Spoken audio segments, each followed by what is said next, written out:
Welcome to the Existential Empath Podcast. My name is Tanya, and I am an intuitive empath.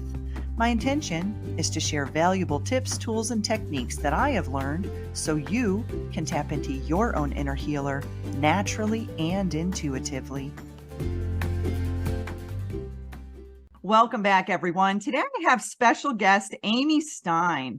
Amy is an herbalist, energy medicine educator, and trauma-informed breathwork facilitator who assists others with reconnecting to their body's innate intelligence using Mother Nature as a guide. Amy believes that when we awaken to our inner light and wisdom, we can sync the mind with the body and the spirit. She combines the power of plants along with energy medicine techniques and breathwork to create harmony with the body and the environment. Welcome, Amy. It's a pleasure to have you on the show today.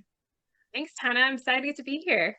So we've been on this little journey the last couple of days trying to figure out what exactly are we going to talk about today. And boom, here we are synchronistically. We're going to talk about the magical essence of plants and how Mother Nature has gifted this to humanity. And so we're going to kind of mold and mesh together energy medicine with plant medicine today, which is really exciting because it sounds like you and I both have learned in these areas, and we have a lot to share today between the two of us. And so, I love working with plants, all different types of aspects of the plants. And recently I did an episode on Bach flower essences and how they literally catapulted me into my spiritual awakening.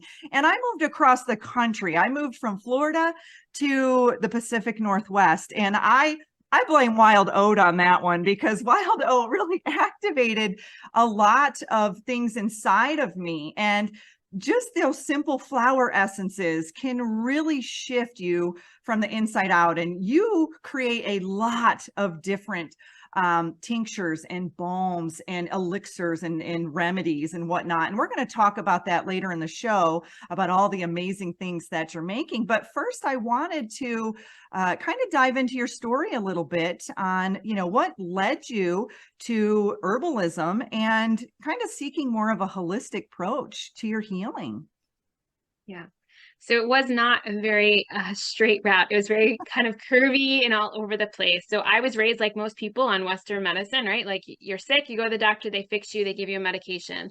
And so as a young child, I had a lot of symptoms coming up from my body, and I was labeled by the doctors and people around me as being too sensitive, right? I was difficult because I didn't want to eat certain foods. I was very picky with what clothing I wanted to wear, where I wanted to go, people I wanted to be around. And so it was really frustrating for me as a kid because I felt like I wasn't being seen, heard, or believed, and I could experience these sensations and emotions, but they were not being validated. So I learned to kind of try to ignore those because I was labeled different and too sensitive, and I didn't want to be that, right? Like you want to fit in as a kid, you want to be liked. And so this pattern of behavior actually set me up for a lot of chronic disease coming on. It was like mid to late 20s. I started to really experience a lot of chronic disease symptoms. But again, I didn't know what was going on. I thought it was normal because in our society, like, oh, we get older, things happen. We think aging and things breaking down in the body, giving you symptoms is all normal. It's actually not. But again, I didn't know that at the time, right? As like a 25-year-old. So I was working with chronic pain patients, and they were geriatrics. So they're like 65, 70. I began to resemble them at like 25. Oh my goodness. And I can totally empathize with that because I worked with older folks too. Mm-hmm. It's like you pick up that energy. Yeah. Yeah. I was like, what is going on? Like, am I just empathizing too much with them? Like I'm advocating for them. I didn't understand like what it meant to be empathic. Am I absorbing their energy? Like I didn't understand any of that, right? Like I was very science-based, this is black and white. There is no gray. Like none of this other stuff exists, right? If you can't see it, it's not real. It doesn't exist. And so my body was giving me all these messages, but again, like most people, we're taught not to listen to them or choose to ignore them, stifle them, right? They're not real. And so I created a lot of physical ailments in my body to the point where I was bedridden. I couldn't leave the house. I had severe chronic pain. And then my lab work started to show something was wrong, right? But the thing is, like, your body will give you symptoms before the labs will actually pick them up. But because modern day science is not caught up to that yet, it's like, oh, it's all in your head. There's something wrong with you, right? Like I heard that a lot as a kid, like, oh, it's all in your head. you're just being difficult, you're too sensitive. But it actually wasn't. There was things going on as a child that were not being addressed. And so as I grew older, these problems just kept manifesting at a grander level. So I was stopped working. I went, down the route of going to the doctor, trying to get fixed. I live in New York. You throw a rock, you hit a doctor, right? Like there's no doctors where I live. And I saw all the tough specialists, and nobody could agree on what was wrong with me because I did not fit into the boxes clearly. Like I had all of these different symptoms and they didn't seem to be related. And because in Western medicine, they don't look at the whole body and they're not looking for the root cause, they're just managing symptoms. So again, it was always like, take this medication, have this surgery, go have this test done, right? Spending thousands and thousands of dollars. Exactly. And all of this time. And the frustration of you're physically so sick, so exhausted, right? You can't think clearly. You're just looking for help. You're desperate for diagnoses, and you're like shopping doctors because you're hoping that the next one is going to help you. And you walk around with this briefcase of all your tests, all your labs, all of your notes. And it's like, it's the same thing every single time. It's a dismissive, we don't know what's wrong with you, or take this medication, or we can't help you, come back when it's worse, right? And so a specialist, yeah.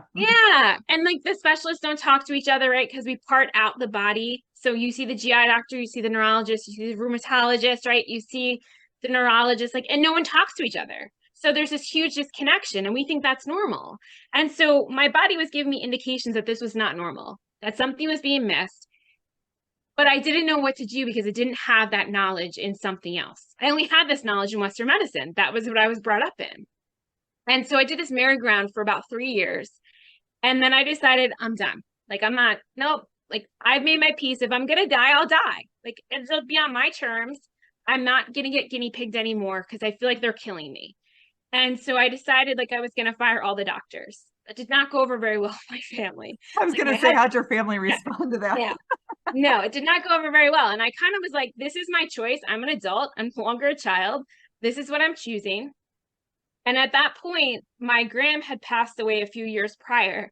And she had, was always in the garden. Growing up, we were always in the garden together with my mom. And she had this herbalism book. And my dad was like, hey, we're going through gram stuff. We found some books. There's one about herbalism. Do you think you want it? And I was like, I think I do. And then the universe speaking to you on the other side. Right, exactly. It gives you breadcrumbs, right? So then I got emails about this free herbalism training. And then I got, another email about, get this new herbalism book, or, learn to forage. Yeah. And so when you kind of follow the breadcrumbs, the universe keeps giving you the information. So to everyone else, it was crazy, right? I was going off the yellow brick road. They're like, oh my God, why are you doing that? I'm like, no, I think there's something else here. And I began to study Ayurveda, and I was like, oh, this has been around for 5,000 years. Why is nobody talking about this? Exactly. This looks at the body as a whole. It doesn't it looks for the root cause. And so it's all about balance, in that you learn that the body's designed to heal. The body is always trying to bring you back into balance, but in our modern day society, we're always working against the body. So we're always doing things that actually hurt and hinder the process. And we don't know that because no one tells you that, right? You're not taught any of these things. And even when you get sick, it's not, they don't talk about food. They don't talk about chemicals. They don't talk about medical trauma. They don't talk about childhood trauma. Only now is it somewhat being mentioned in the functional field, the functional medicine field. But it's something that I had to kind of figure out all on my own. And again, I could read medical journals, right? So I could read it, but I had severe brain fog. I had migraines. I had vertigo. I was bedridden. I couldn't do a lot, but I could, in the times that I was able to focus, I could take some notes. I could learn something. I could watch a video. And I began to kind of crawl out of that hole. And the first step was plant medicine. Wow, that's powerful, Amy. I mean, I can really empathize with you on that. I also was bedridden for 4 months when I moved across the country, and I couldn't figure out, I had been through my journey similar to you. I worked in healthcare. I saw it firsthand. I worked in death and dying. I was constantly seeing frequent flyers coming in, people with the same ailments and issues, getting prescribed medications, leaving the hospital, coming back with the same ailments and same symptoms. And so I was on the other side of the of the coin saying, there's got to be something more. We can't be living in this broken cycle. And so I think it sounds like you and I were both kind of catapulted in the direction of holistic healing in a way, but we had to do it through our own pain, right? And through our own suffering in order for us to really empathize with others who are going through pain. And I remember, I don't know how much pain you were in, but I remember my pain was so bad. I made a comment to my dad. I mean, I was a college athlete. I was always a healthy kid. But when I went through this chronic pain, I said to my dad, now I know why people commit suicide, because I want out. I want out of this pain. I can't find balance. Mm-hmm. And it was terrible. It was one of the worst experiences. And so, when you're going through chronic pain, it is exhausting. I, like you, was just laying in bed watching YouTube, like, what can I do? I'm crawling to the bathroom because my back hurt so bad I couldn't even stand up. And so, I think unfortunately, we get to a point when we have to, there's no other choice.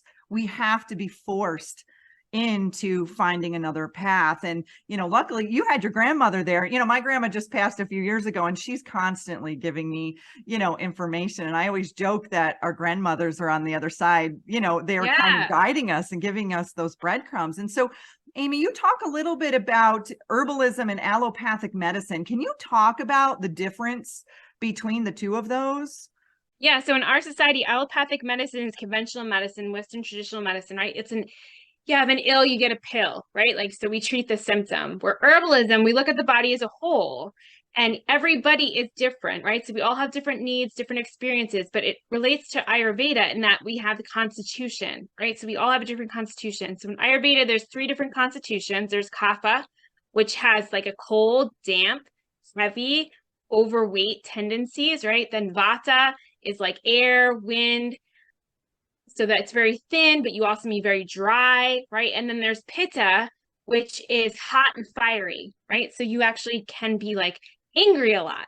And so that's very like a very brief overview, but that understanding, plants also have that. So they may be hot and dry, they may be cold and damp. And so we use the plants to balance what is coming up in our body. So if I'm always hot and dry, I don't want to take a plant that's hot and dry because it will just make me hotter and drier. I want to find a plant that's going to cool me off, and it's going to moisten all of my dry parts, right? So when people first start herbalism, they look at it the same way that allopathic medicine of like, oh, I'm just going to take peppermint if I have a headache, right? Like I remember when essential oils were introduced to me like 15 years ago. Oh, you have headaches? Take peppermint oil. It didn't work for me. And I was like, that doesn't work. And I thought, essential oils don't work. No, it's because the person wasn't looking at my body as a whole, in that I was always cold. So peppermint is not great because it's a cooling plant. So when we can understand in very simple terms that every plant has different properties and every person has different properties, and we can understand them, and they also may change at times. The plants won't, but the persons will, right? So if you then address your cooling tendencies and then you're hot all the time, then again, like you have to then refer back to like, what am I still missing? So we use symptoms to address what is actually going on to rebalance the body. Oh, that's fascinating. I've studied Ayurveda a little bit. I actually have a friend here. She kind of taught me a little bit about it. What is it called a dosha? What's it called? The different, Yes. And so, but I remember when I lived in Florida, I went to an Ayurvedic retreat for a week, and I learned a lot about that. And I didn't really realize, though, to associate it with plant medicine. That in itself that's just another deeper level of understanding how plant medicine works for us. And I want to dive into the different types of plant medicine. Like you said, you talked about essential oils. I work a lot with Bach flower essences and herbs as well. But you kind of gave me a list of some that I wasn't even familiar with. And I like to go through them, and just kind of talk about each one and what they are, because I think when people say plant medicine, they think cannabis or they think ayahuasca or, these types of things, when there's all these other different types of plant medicine that I want to bring light to today in this show that people may not even have on their radar. Right. Yeah, for me, like plant medicine is eat your weeds. Like it's foraging first and foremost, because what Mother Nature actually intends for us by design is more nutrient dense than anything you or I could actually grow ourselves. Right. So, like when people are spraying their weeds with glyphosate and Roundup and all these chemicals and herbicides, I get really upset because I'm like, first of all, you're poisoning Mother Earth. And second, you're poisoning yourself. Yeah.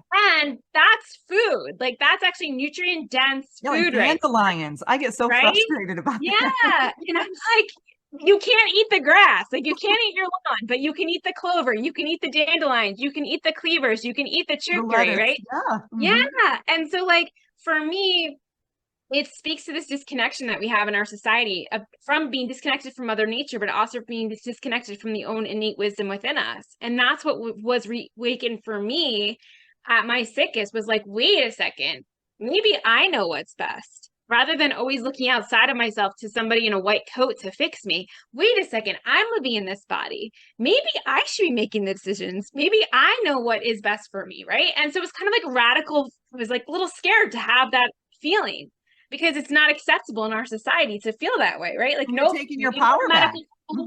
Yeah. And so that's what it was, is plant medicine encouraged me to take my power back. And it opened me up to all these different ways that you can ingest plants so that as long as humans have walked the earth, we've used plants for medicine and food. But we've kind of gotten away from that, and that we just go to a grocery store and we just expect something to be there. And the pandemic was a great example of that cannot always be the case. It's not a sustainable system, right? But if you learn how to forage, and again, like I tell people, get out books from the library. Like you need to read books. Like I don't trust what's on Google. It's not accurate information a lot of the time. So get a foraging book for the area that you live in, right? So I live in New York. So I have like 5 different Northeast foraging books because I want to compare to make sure, like, is this the right plant? But the foraging is becoming popular. They do it in Central Park in New York City, so it's Yeah, they becoming have mushroom foraging groups here. You can actually join and right. they take you Yeah, out on that's a really hike. popular by you is the mushroom foraging. Yes. Yeah. Hmm. In upstate New York, they do mushroom foraging too, but like out by me, they don't really do it so much. So I don't have a master forager to learn from. So I just read a lot of books. And like you don't want to actually, unless you can properly identify something, you don't want to eat it because it can be bad. And then like, you want to be mindful of where you're foraging from. Like I have animals, so I'm not going to forage where my animals go. We don't spray chemicals, but I'm not going to forage in areas that I know chemicals are sprayed. I'm not going to forage near busy roads. I'm not going to forage where there could be sewage runoff. Like it's having this awareness again of what's happening around us and being mindful of that. And then saying, like, what can I do with these? Right. And ethically harvesting only what you can actually use. So a lot of people get really excited and they're like, oh, I'm going to take all of this that I found. That's not what we want to do. Like, we want to be, again, in connection with Mother Earth and be appreciative of what she's giving us and not take everything, just taking what you need because you might not like it. Right. So, like, then when you bring it home, figuring out what you can do with it. So you can make teas with it, right? You can make an Yeah, let's herbal break it down. infusion. Let's use like a Yeah. dandelion, for example. How can we take a dandelion plant from the root to the flower, and let's break it down and what we can utilize it for, but maybe just taking Sure. one. Yeah. So dandelion, you can use the whole plant. You can use the flower and make an infused oil. You could also use the flower and make a tea with it if you wanted to. I wouldn't do that. I would more use the root because that's more what it's known for. And that would be a decoction if it's dried, because anything that's like a dry bark or root material is going to be a decoction because you're going to have to brew it longer than you would a tea. Like a burdock root or something like that? Yes, like Okay. burdock or dandelion root, comfrey root, yellow dock root, even like barks. If you're getting like wild cherry bark, those typically will take longer to take the medicine out of the plant, right? So the thing is, when you are gathering plants or wanting to make your own herbal medicine, you want to know what is the best use of this plant. So like for me, dandelions, I just throw them in my smoothies because it's quick and easy. And like, that's my greens, that's my liver support. Like it's all in one, right? But I also use the blossoms and I make infused oils with them. And then I blend them with other infused oils and then I make them into medicinal balms. And I use that for lymph support because a lot of the plants that come out in the springtime are going to support the kidney, the liver, and the lymph. And that goes back to Chinese medicine. Mhm. And again, traditional Chinese medicine is ancient healing, been around 5,000 years, just like Ayurveda. So, and it also talks about like hot, cold, damp, dry. Like, again, it has all of these similarities. It's just a different system, but it's very, it talks more about meridians than Ayurveda does, but it's very similar, all of these systems. Indigenous medicine, same thing. Like they used all these plants, right, for different things. And so, Yeah, like poultices and stuff. exactly. And the dandelion too, you could make a poultice out of. Plantain would be better if you got a sting. And that's something that also grows in the spring, is wide broadleaf plantain, or the thin leaf plantain. But so like there's so many different. I know my grandmother used to make dandelion greens. She'd go out back, pick a Yes, bunch of them, and literally just kind of cook the greens down, or throw them in a salad raw. salad. Right. You can make wine. Some people make wine from it. Oh, that's delicious. Yeah. So you could ferment it, right? So there's like so many different things that you can do. You could make an oxymel with it. It would be very bitter because What is an dandelion. oxymel? Can you explain what that is? Yes. So oxymel is equal parts honey and apple cider vinegar. So typically what you do is you gather whatever plants you're going to use and you put it in the apple cider vinegar, and it sits like a tincture for 4 to 6 weeks in a cool, dark place. You're supposed to shake it every day. I never remember to do that. Like it's getting like you're doing the best practices, right? So ideally you want to shake it every day. If you're like, it's not the end of the world if you don't, right? The liquid, the menstruum, whether that's vodka, if you're doing a tincture, or brandy, whether that's apple cider vinegar, if you're doing an oxymel, that's what's going to pull the medicine out of the plant.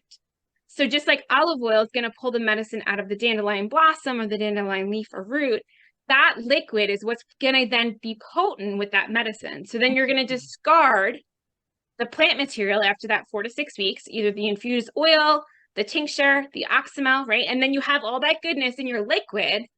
So for oxymel, then you would add honey to taste. So like fire cider is a very common oxymel. Yeah, okay.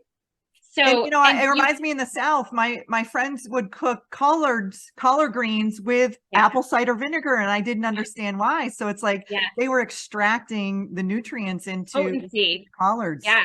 Yes. And so you can do it with a lot of different things. So like fire cider is traditional. Rosemary Gladstar created it in like the 70s.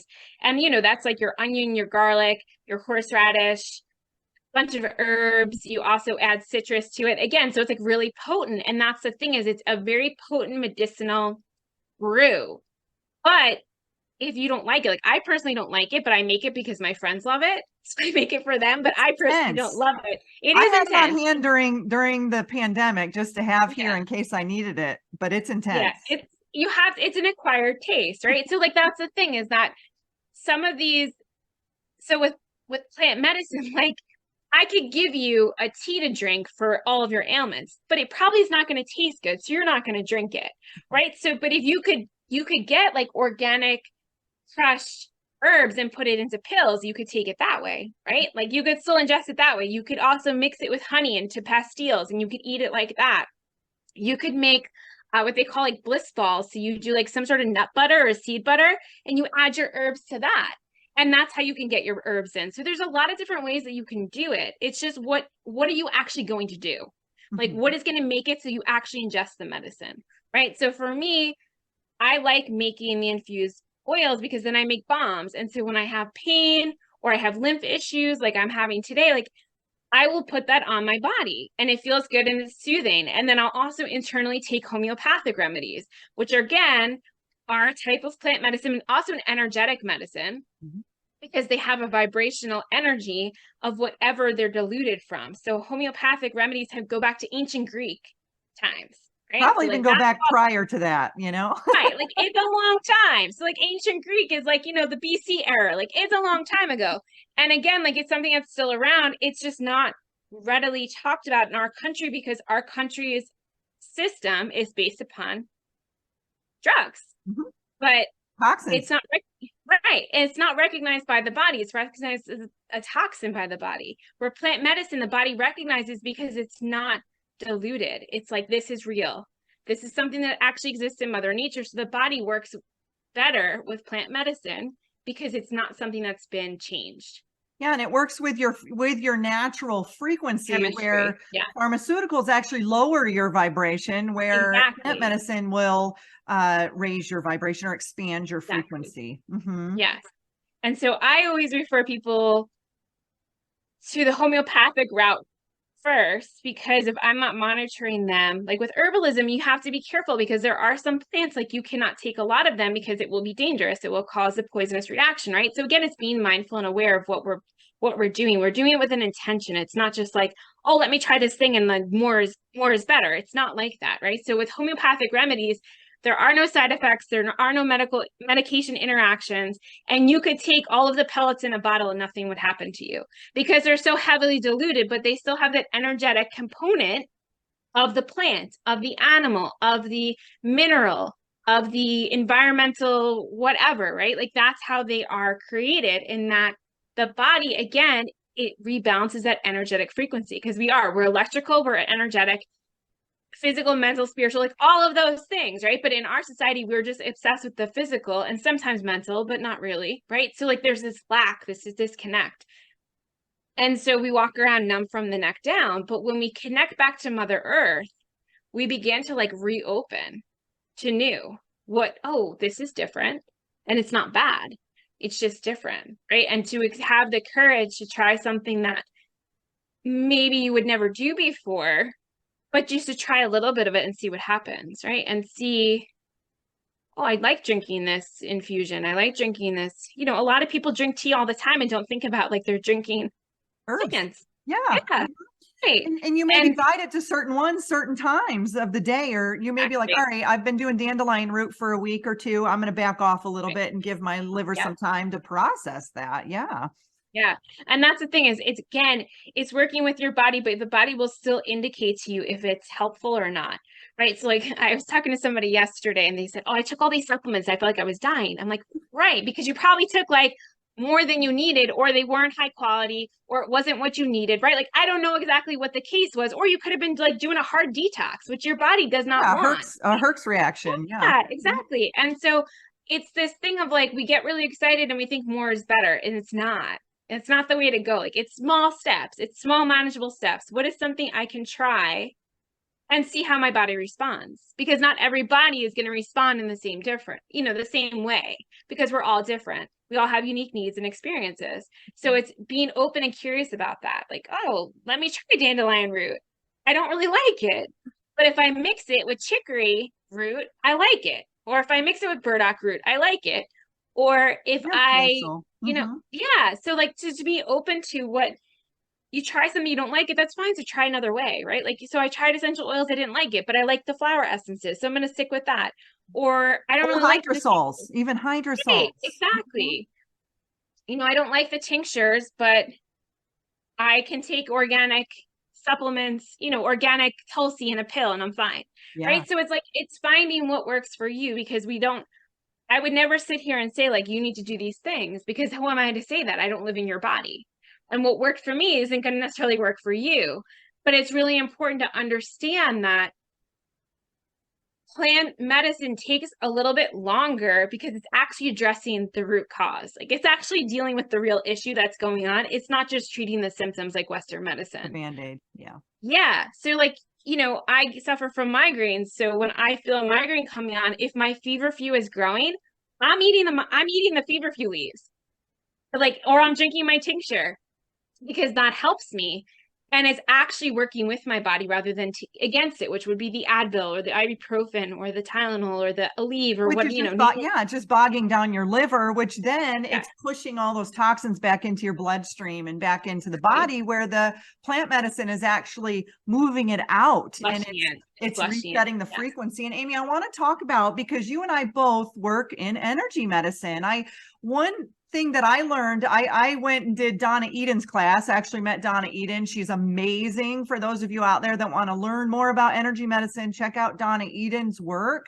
I learned the best tool I use it all the time, and that's muscle testing or applied kinesiology. And so, when we talk about you're overtaking supplements or you're doing this or that, muscle testing is something that you can actually utilize. I've whittled down a lot of my supplements because I was like a crackhead when it came to supplements. And my dad is like, I put everything in my smoothie, and then he doesn't feel well. And I'm like, you're overdoing it. So I'm trying to teach him the art of muscle testing, or just tuning into your intuition and asking yourself, will this benefit me? Okay, how much do I need to take of this? And so, Amy, let's talk about this. How can we kind of bridge that gap between plant medicine and energy medicine, because they just go hand in hand? Yeah, they do. And they actually work with each other to balance the body in a more natural way, so that because the body is energetic, the body is electrical, right? And so it recognizes things that are in that same vein. So when I first started with plant medicine, and then I led into energy medicine with Donna Eden as well, because I think that's funny. And then I was doing muscle testing before that, but I wasn't trusting the answers. So I think that's important, because in our society, we're taught not to trust our intuition, because again, you can't see it, it's not real, it doesn't exist. And so I would like do it, I do this method, the hand. Yeah, I do this one. Yeah. Mm-hmm. Yeah. So like there's like 5 different methods that you can do, right? So I would do it like 7 times, and I'm like, I don't understand. Like it's every time it's different. And then the person was like, you're only supposed to do it once, and you just trust the answer. And I'm like, and I am truth. Show me right. Truth. Yes. Right. I'm like, I don't think that's right. I'm going to do it again. She's like, this is not helpful. So it took me a while to actually trust that the muscle testing works. I had doctors who were muscle testing me, and I saw that like when you're, it's easier when you can do it to somebody else, because you're not as biased, right? Yeah, You're like, no, you're right. You don't get in your head as much. You're Yeah. not as invested in the outcome, right? And so that's what's really important with all of this, because healing is not linear and it's not easy, as you and I both know. And when you're invested in the outcome, you make it harder than it needs to be, right? Like it could be very simple, but we think that's too easy. And so muscle testing is very simple. It's a yes or a no. But we're like, no, that's not the answer I wanted. I'm going to do it again. I want to get the answer that I wanted. The dandelion root. Yes. Yeah. Oh, I don't like the flavor. And I'm like, I don't want to drink the dandelion, right? So I'm going to do it until it says no. And that's the thing. It's really getting in contact with your intuition, and like trusting that higher wisdom, that higher self, that inner knowing actually is there to help you. And it's a positive voice. It's a positive emotion. It's not this, negative, repetitive self-talk of not nice things, right? So it's this positive energy. And so when you can begin to trust it again, and do it with like inconsequential things, right? Like not like something important. Like start with very simple things, like should I eat chicken or fish tonight for dinner? Like something that's not going to be life altering, right? Like, should I leave my husband? That's not what you want to start with. Like, you don't want to start with things like that. Well, and usually you can't predict future stuff with a kinesiology, right? It has to be a heart-spaced intention with it. Yeah. Right. And you want to play with it. So a lot of times what I did to practice was I would be in the supermarket, and I would just walk around like the produce section, like, should I buy this? Should I buy this? And then that was kind of how I practiced, because it was something that was impartial, and I wasn't so invested in it. And it was like, is this good for me? And so I do the same thing every day. I muscle test what supplements to take. Yeah, supplements are a good one to practice on. Yeah. Like what tea to drink. I muscle test a lot. I actually do it like all day long and don't even realize it, because it's just some part of my routine, right? So I'll be driving home and I'm like, which way should I take, this way or that way? And I muscle test. And so I feel like when you get comfortable with it and you trust it, and that's also like I do the emotion code and the body code. I do too. Yeah, me too. Yeah, so I muscle test while I'm going through, of course. Yes. I'm telling you, if there's one tool you can learn, it's applied kinesiology. It is the best tool. I have all the Bach flower remedies. And when I do a tincture for myself, say I set the intention, I'd like to heal, like recently, I'll share the story. I wanted to heal my receiving. I was having a block in my feminine energy. And so I've got my whole Bach flower tote, there with all of them. I went through and muscle tested which ones do I need to create more abundance so that I can open up the flow of receiving. And I went through muscle test, pull it out, and then I'd muscle test how many drops, Well, and then I'd create my tincture, with it. And then I would muscle test how many times a day do I need to take this? How many drops? Well, this is what guided me, Amy, was I started to learn I needed to take a drop for each chakra. So I started at my root and I would say, we'll use abundance. I am abundant. I take a drop. I move up to the sacral. I feel abundant. Take a drop. I move up to the solar plexus. I do things that bring abundance into my life. Take a drop. I love how abundance, presents itself in my reality or whatever. I speak abundance into my reality. And I take a drop all the way up, and I would use each of the chakras and their corresponding statements to work up. And I was joking with you this morning, I activated my Shakti energy by doing this. And today I am a furnace. I am on fire. And so utilizing plant medicine, the Bach flower remedies, and the energy medicine, understanding and of the chakra system, I literally activated my Shakti, which is my feminine energy, that receiving energy. And whoa, I could feel the energy this morning moving up the base of my spine, up kind of like, coiling around, and boom, out the top. Energy. Yep, yeah. The Kundalini energy is alive and well in you. It's powerful. Those plants. Okay. And I've been doing it for maybe 7 to 10 days with the Bach flower. But I started doing the energy medicine, like the actual statements, maybe 3 or 4 days ago. So when you combine the two, things can happen pretty rapidly. And I wasn't expecting it to happen this morning right before our show, but as synchronicity has it, here we are. And this is exactly what we're talking about. And so, there's so many layers to this, and how we can incorporate them into our lives. And I think that was the message that you wanted to get across, Amy, was that these plant medicines work very different for each individual. And we really my whole show is about how to tune into your inner guidance system. How do we, stop looking for validation outside of us from the white coats and turn ourselves inward and find our own remedies, find our own healing from within. And that's a tough shift to make, especially when you're going through chronic pain or some side of maybe dis-ease in the body. Yes, it is really hard. And I can totally relate to people who are struggling in that, because you and I have been there. And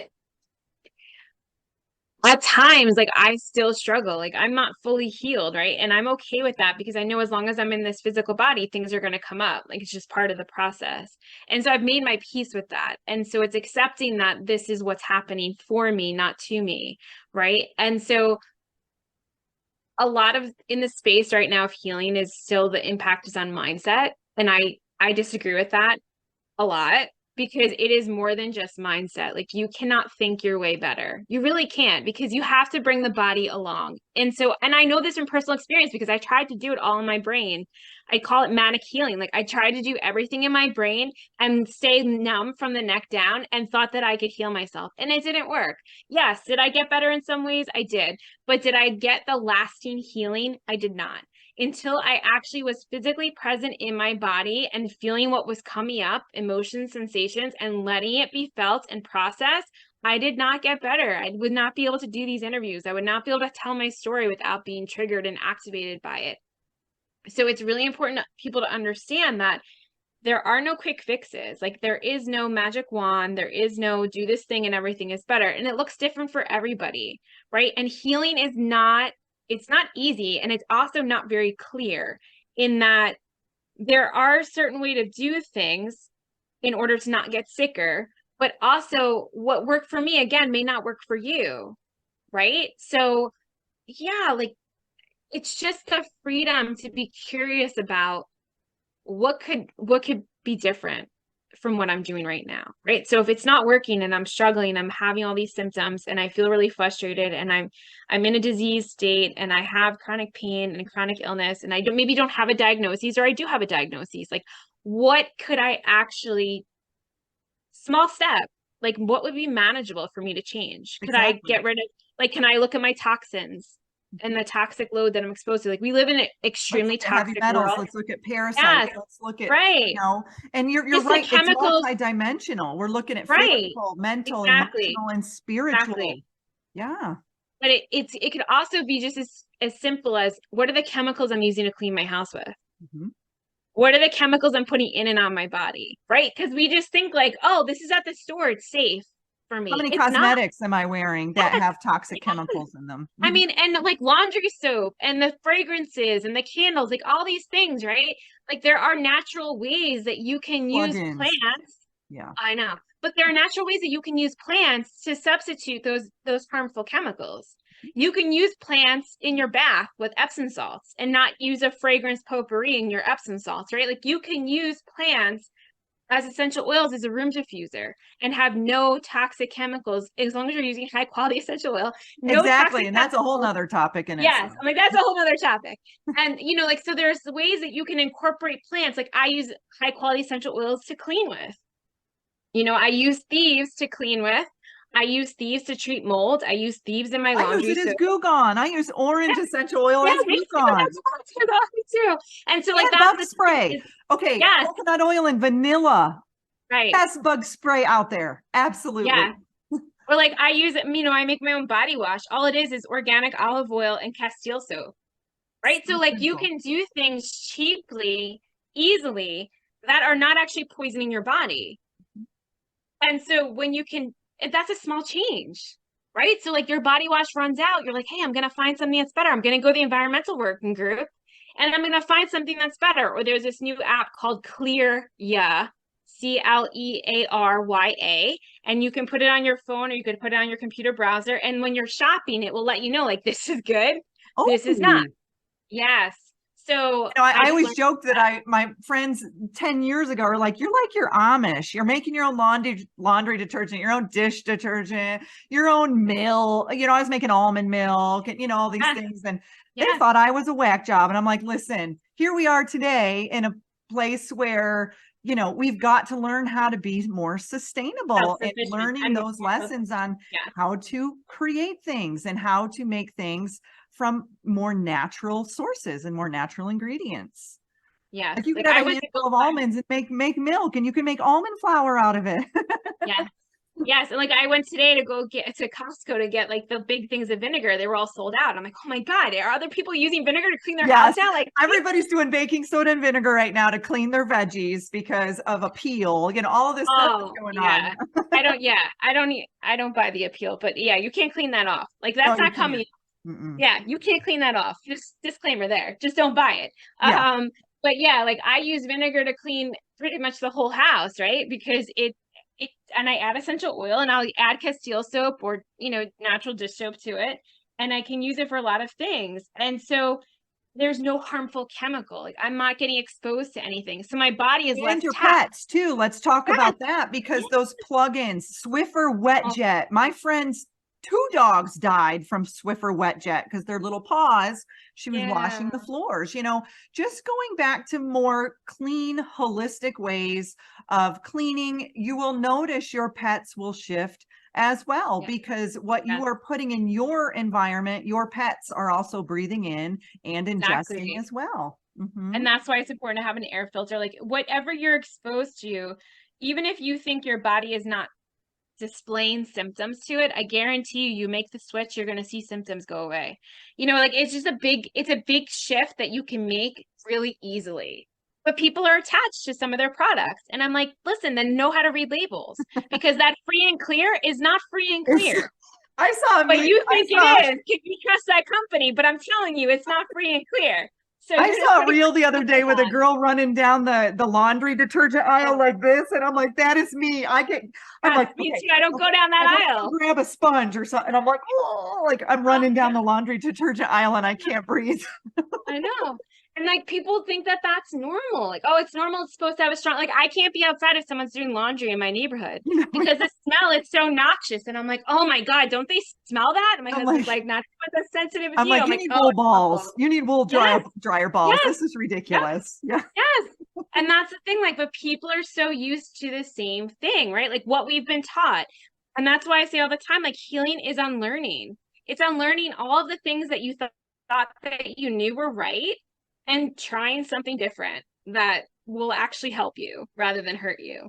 Yeah, and like you said, it's going to take a little bit of time, because you can't just start going clean and then notice results that next day. You're going to notice it over the course of time. It's kind of like when I switched from regular to organic. I know, when I noticed it first, I don't eat dairy now, but I used to. I noticed it with cheese specifically. I went from eating regular cheese to dairy and then or to organic and then back, and I could taste the chemicals in the cheese. I think that was my first actual aha moment that, wow, what a difference just switching those types of things. And so, Right. when you're doing that with your cleaning supplies or your laundry, and I'm like that too. I live in an apartment, and when my neighbors use Downy or Snuggle, I'm like, oh, I got to shut the windows. It's like, Yeah. I'm like, oh, you're ruining the fresh air of what Idaho smells like because you're using Snuggle, fabric. And I'm like, here's some vinegar. Here's some,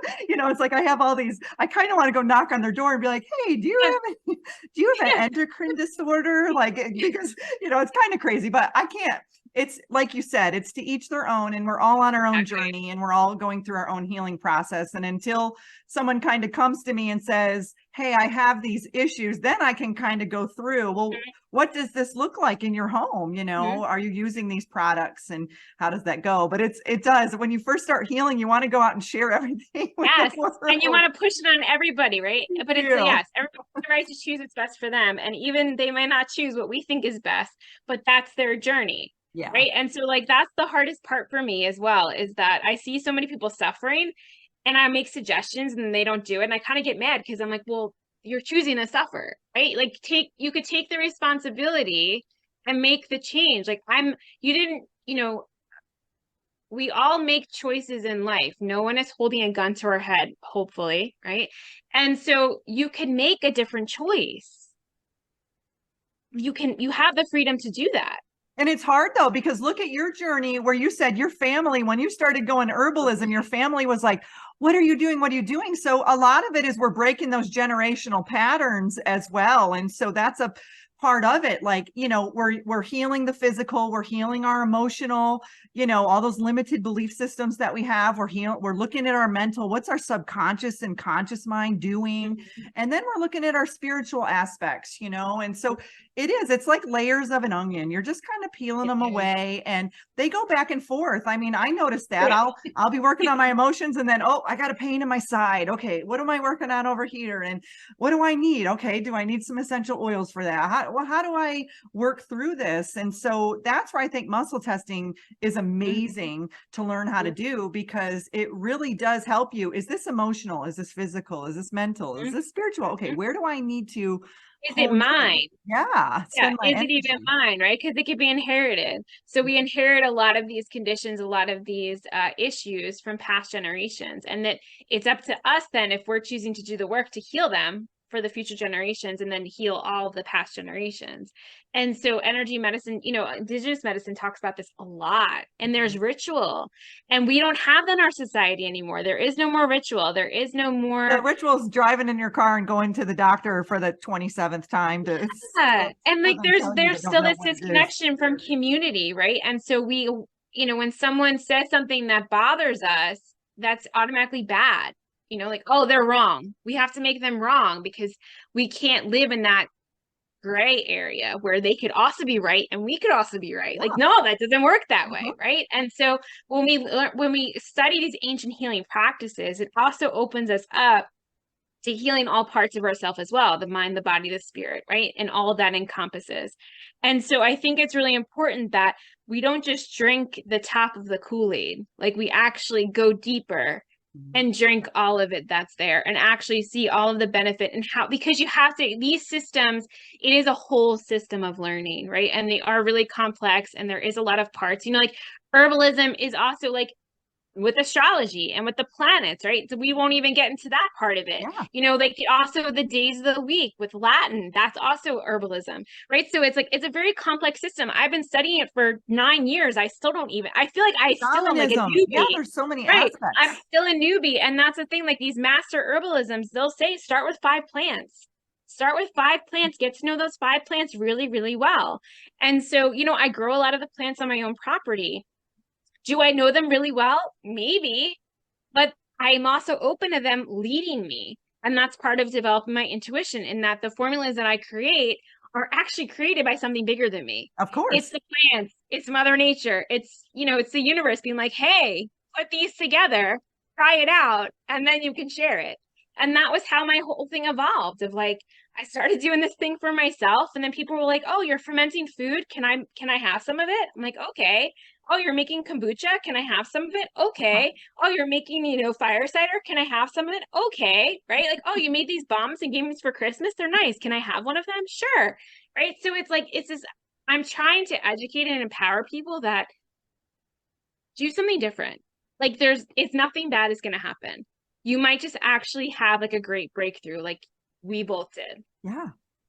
And I think too, I'm learning about sound now and the healing benefits of solfeggio frequencies and incorporating sound into the plant medicine. And yeah, like right now I've got 528 hertz playing on in the background. And so these are things that, sacred geometry, we're only like just scraping the surface of what we can do. And like you said, I've been doing this for maybe 15, 20 years, but I still feel like a newbie, right? I know. I'm 10 years in, and I'm like, I'm still new at this.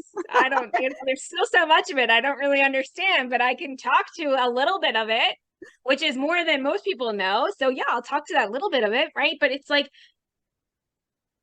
and that's what's really great about it too, is that there's always something new to uncover, right? So again, like master herbalists will say, like, these 5 plants will continue to teach you your whole life, because you could know calendula really well. And then when I'm 95, I'm going to learn something about calendula that I never knew before, right? Like that is just the evolution of Mother Earth and how resilient she is and how powerful she is. And that's why I want people to revere her and respect her rather than pollute her. Exactly. And destroy her.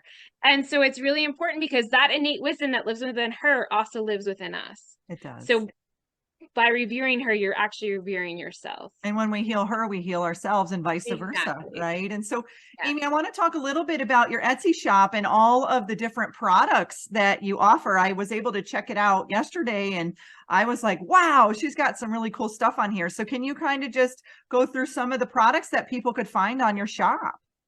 Sure. So if you're dealing with chronic pain, the best seller is the Pain Be Gone. I created that probably 9 years ago. I was using it today because a 2x4 fell on my foot on Sunday. So I've been using it, yes, for the last few days.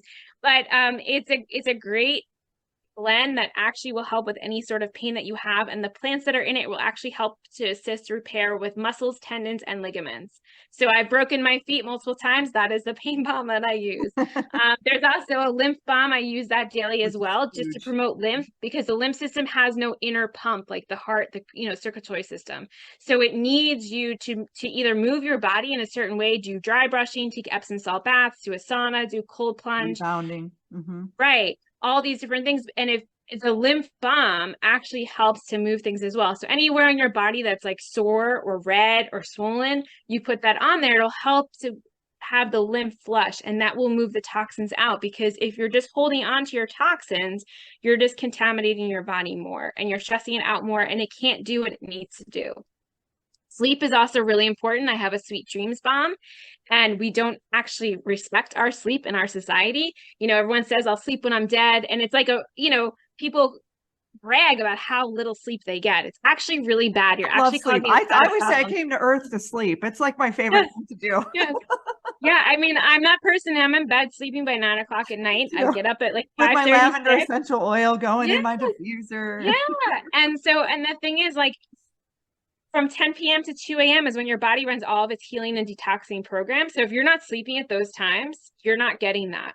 So, and then an epidemic of not sleeping creates chronic illness, creates chronic disease, creates pain, creates obesity, creates a lot of disease. And so it's really important that you do that. We don't have any blue light in our room. We have no TV. We have no phones. We have no electronics at any kind in our room. Our room is strictly for sleeping. And that's the way it needs to be. That's not going to be, it'd go over well with people, but that's the way that. Hey, that's how my room is too. And I have more than enough crystals to beam me up, Scotty. I mean, it's just, that's how it is. But I sleep like a baby. Literally, I sleep like a baby.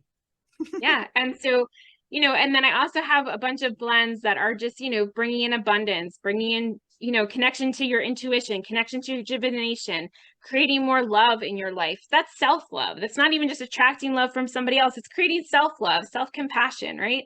I also have, things that'll keep you calmer, because we live in a really toxic society.